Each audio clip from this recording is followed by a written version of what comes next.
आत्मा का प्रकाश हमारे चित्त में आना चाहिए और चित्त में आते ही साथ हमारे नसों में, हमारे नर्व्स पे आ जाता है और हम जान सकते हैं कि कौन सच्चा है, कौन झूठा है, कौन सा स्वयंभू है, कौन सा नहीं है। हर एक चीज को हम खूब अच्छे से पहचान सकते हैं, क्योंकि अब हमारे अंदर अंधापन नहीं रह गया, अब हमारी आंखें खुल गई। यह आत्मा का बड़ा भारी आशीर्वाद है, क्योंकि उसके प्रकाश के बगैर हम परमात्मा को प्राप्त ही नहीं कर सकते। वही हमारा रास्ता है, वही हमारा मार्गदर्शक है। उसी के मार्गदर्शन में ही हम ऊंचे उठ सकते हैं।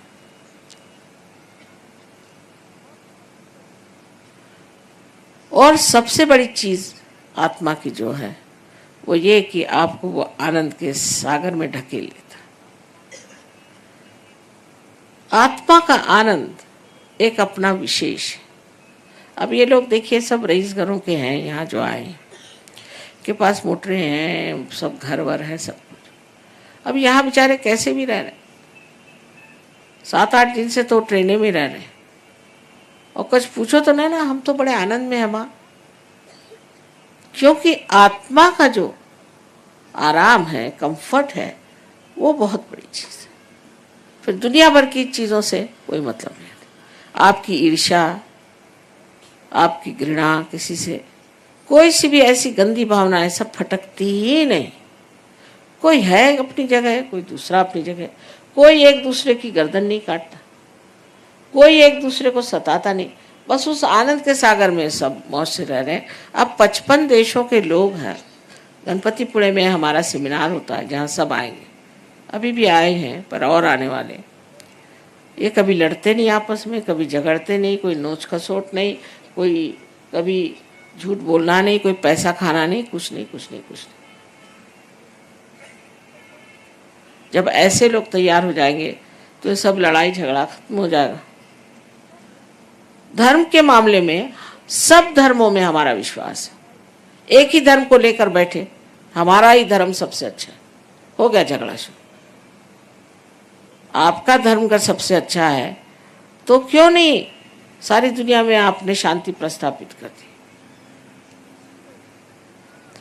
तो ये हम लोग विश्व धर्म के मानने वाले हैं, क्योंकि आत्मा विश्वव्यापी है, सबके अंदर एक ही परमात्मा का प्रतिबिंब है और सब लोग सामूहिक हैं और सारे विश्व में का हृदय में एक ही आत्मा का प्रकाश है। तो फिर हमारा कैसे धर्म अलग हो सकता है? हमारे यहाँ मुसलमान भी हैं, ईसाई हैं, जूस हैं। अब जूस लोग ईसा मसीह को नहीं मानते, ईसा मसीह को मानते हैं। मुसलमान लोग गणेश जी को मानते हैं,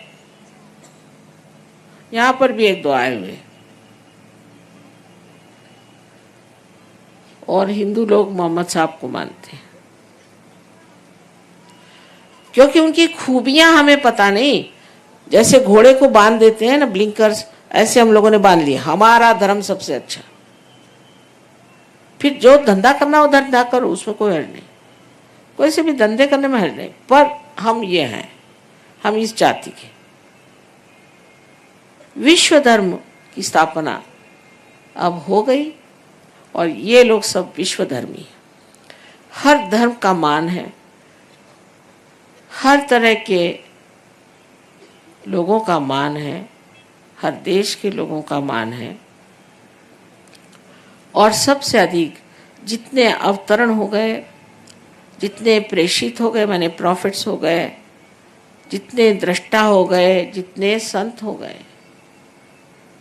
इन सब का विश्वव्यापी स्वरूप समझ करके ये लोग उनको मानते हैं। मानने का मतलब ये नहीं कि मैंने मान लिया, मैंने राम को मान लिया, बस राम को मान लिया इसका मतलब आप राम हो गए क्या? आपके अंदर राम के कौन से गुण आए बताइए? श्री राम को तो आपने मान लिया, और आपके अंदर कौन से गुण आए? अभी एक साहब मिले थे, बड़े भारी मिनिस्टर, कहे श्री राम को मैं मानता हूँ। अपना भतीजा, अपना भांजा, अपना ये, उसको सबको नौकरी लगा रहे हैं। मैंने कहा उन्होंने तो अपनी बीवी को तक छोड़ दिया और आप ये सब रिश्तेदारी लगा रहे हो, तो कहाँ से राम को मानते हो? मैं तो राम को मानता हूँ। माने राम बड़े कि आप? इस तरह की हम अपने साथ छलना करने से कोई फायदा नहीं।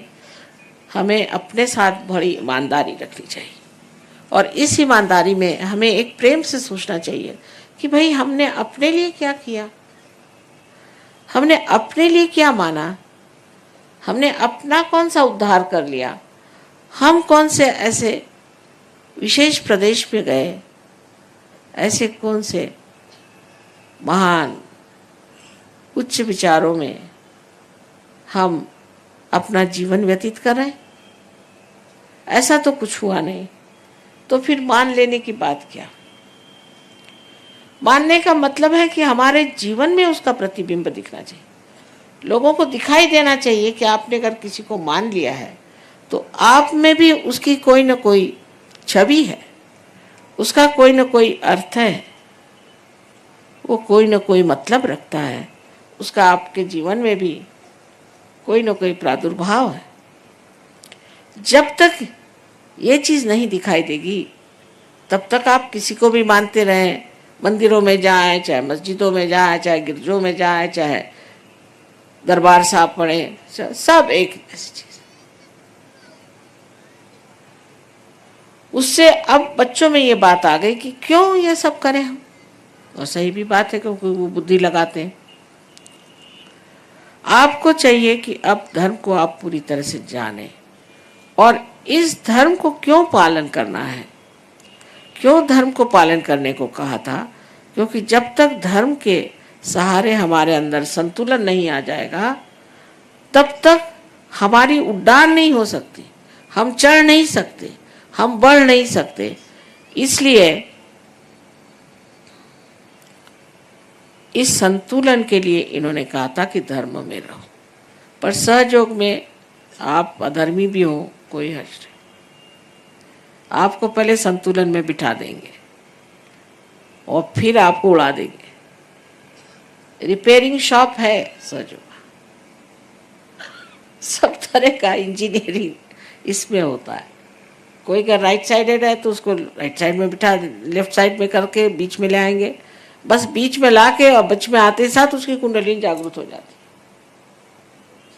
कुछ ज़्यादा नहीं करना पड़ता। आपकी जो भी मशीनरी जैसी भी हो वो सब ठीक करने के यहाँ माहिर लोग हैं और एक दिन आएगा आप भी सब ठीक कर लेंगे, बगैर स्क्रू ड्राइवर किसी चीज़ के आप सबके स्क्रूज ठीक कर देंगे। या आपके अंदर शक्ति आ जाएगी बिल्कुल, और ये आते ही साथ देखिएगा आप, एक आदमी हजारों लोगों को पार कर सकता है। कुछ आप कम है किसी से? अरे ये गुरु लोग जिन्होंने कुछ पाया नहीं, जिनके पास सत्य भी नहीं है, लालची झूठे, इन लोगों ने अपने तो इतना ये बना लिया, और तुम सच्चे लोग होकर के तुम कुछ नहीं बना रहे।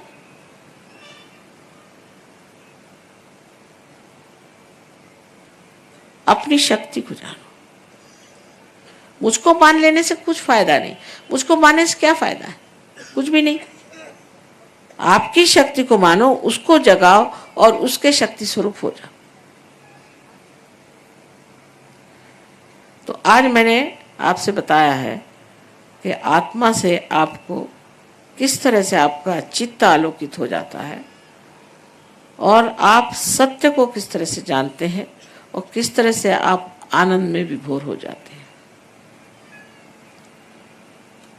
ये सब चीज़ें वास्तविक में होती हैं। ये कुछ मैं ऐसी बातें नहीं बता रही हूँ कि जिससे बच्चों को माँ भुलाती रहती है, वास्तविक सच्ची बात है। और ये सब आप सब कुछ प्राप्त कर सकते हैं, बहुत आसानी से प्राप्त कर सकते हैं। सिर्फ ये है कि अपने साथ सच्चाई रखो और अपने को किसी के हवाले मत कर दो। अब क्या करूं, मैं इस गुरु का शिष्य हूं। क्या तुम इसलिए पैदा हुए थे कि इस गुरु के शिष्य बने रहो जिंदगी भर? तुम किस लिए पैदा हुए थे? नाम आनंद और शक्ल देखिए तो ऐसी कि अभी कब्र में जा रहे। तुम्हारे माँ ने पता नहीं क्या सोच के तुम्हारा नाम आनंद रखा था, पता हुआ उस गुरु की मैं सेवा कर रहा था माँ, तो ऐसा ही हाल हो गया मेरा, कैंसर से मर रहा हूँ। अगर तुम कैंसर से मर रहे हो तो तुम्हारा गुरु क्या कर रहा है?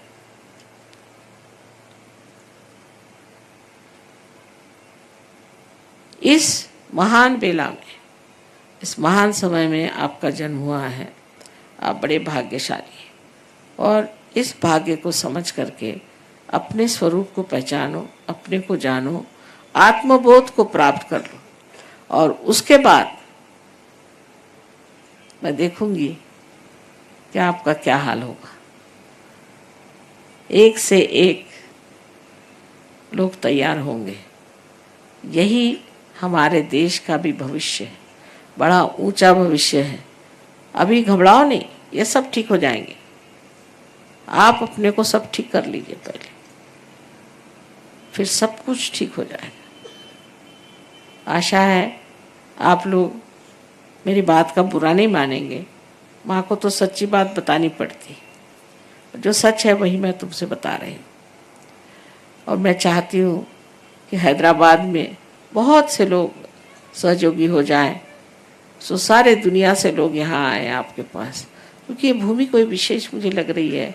पता नहीं, मैं पूछ रही थी कि यहाँ क्या बात है कि यहाँ के इस कदर चैतन्य इतना ज़्यादा आकाश में दिखता है मुझे। तो कोई ना कोई विशेष चीज़ है जिसलिए आप यहाँ आए हैं, और कोई ना कोई विशेष आप भी हैं जिसे आप विशेष पा लें। मेरा आपको सबको अनंत आशीर्वाद।